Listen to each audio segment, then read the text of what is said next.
పగతో రగిలిపోతున్న శత్రువు కూడా చివరికి ఆ హీరో గొప్ప మనసుకి ఫిదా అయిపోతాడు. కత్తి పక్కన పడేసి కావలించుకుంటాడు. అదో సినిమా క్లైమాక్స్ సీన్. ఆ శత్రువులాగే భారత్ పై ద్వేషంతో రగిలిపోతుంటుంది పాకిస్తాన్. ఉగ్రనాగులను పాలు పోసి పెంచుతోంది. అయినా భారత్ మానవత్వాన్ని చాటుకుంది. అత్యవసర పరిస్థితుల్లో దాయాదిని అప్రమత్తం చేసింది.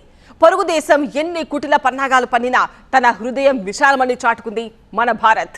శత్రుత్వం ఉండొచ్చు, కయ్యానికి కాలు దువ్వి ఉండొచ్చు, కానీ ఒక మనిషి ప్రాణం పోతే పోని అనుకోరు మానవత్వం ఉన్నవారెవరు. పహల్గామ్ లో పాక్ ఉగ్రముఖ సృష్టించిన నరమేధం మనసు పొరల్లో ఇంకా అలాగే ఉంది.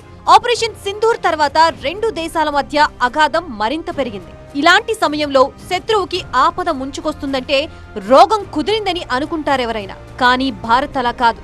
అమాయకపు ప్రజల ప్రాణాలు పోకూడదనుకుంది. అందుకే ప్రమాదం పొంచి ఉందంటూ పాకిస్తాన్ ని ముందే అప్రమత్తం చేసింది. భారత్ పాకిస్తాన్ మధ్య ఉద్రిక్తత పరిస్థితులు కొనసాగుతున్న వేళ కీలక పరిణామం చోటు చేసుకుంది. రెండు దేశాల మధ్య సింధు నదీ జలాల ఒప్పందం అమలు నిలిచిపోయిన వరదలపై పాకిస్తాన్ ని అప్రమత్తం చేసి మానవత్వాన్ని చాటుకుంది భారత్. భారీ వర్షాలతో జమ్మూ కాశ్మీర్లోని తావీ నది ఉప్పొంగే అవకాశం ఉందని వాతావరణ శాఖ అంచనా వేసింది.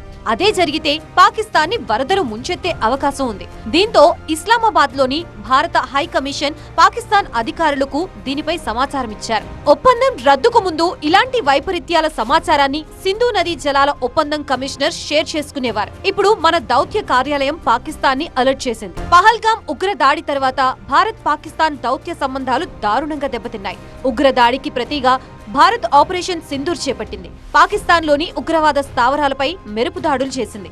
ఉగ్రవాద సంస్థల వెన్ను విరిచింది. దీంతో రగిలిపోయిన పాకిస్తాన్ భారత్ సరిహద్దుల్లో జనావాసాలు, సైనిక పోస్టులని లక్ష్యంగా చేసుకుంది. భారత్ సమర్థంగా తిప్పికొట్టింది. మే 7 నుంచి 10 వరకు 4 రోజుల పాటు సైనిక ఘర్షణలు కొనసాగాయి. చివరికి రెండు దేశాలు కాల్పుల విరమణ ఒప్పందానికి వచ్చాయి. రెండు దేశాల మధ్య పరిస్థితి ఇప్పటికీ నివురుగప్పిన నిప్పులానే ఉంది.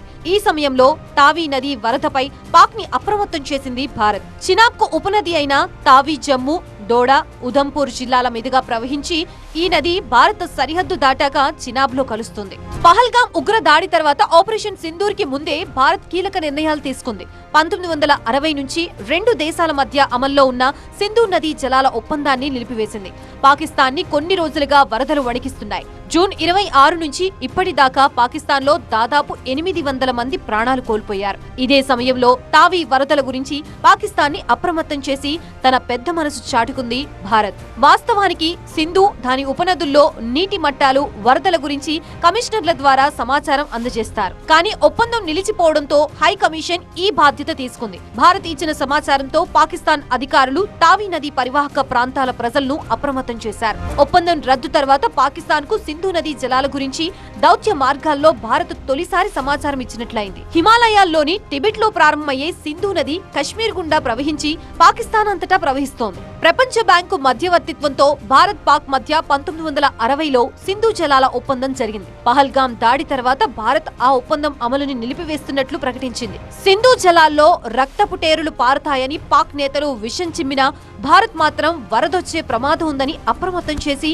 పాక్ ప్రజల ప్రాణాల్ని కాపాడింది.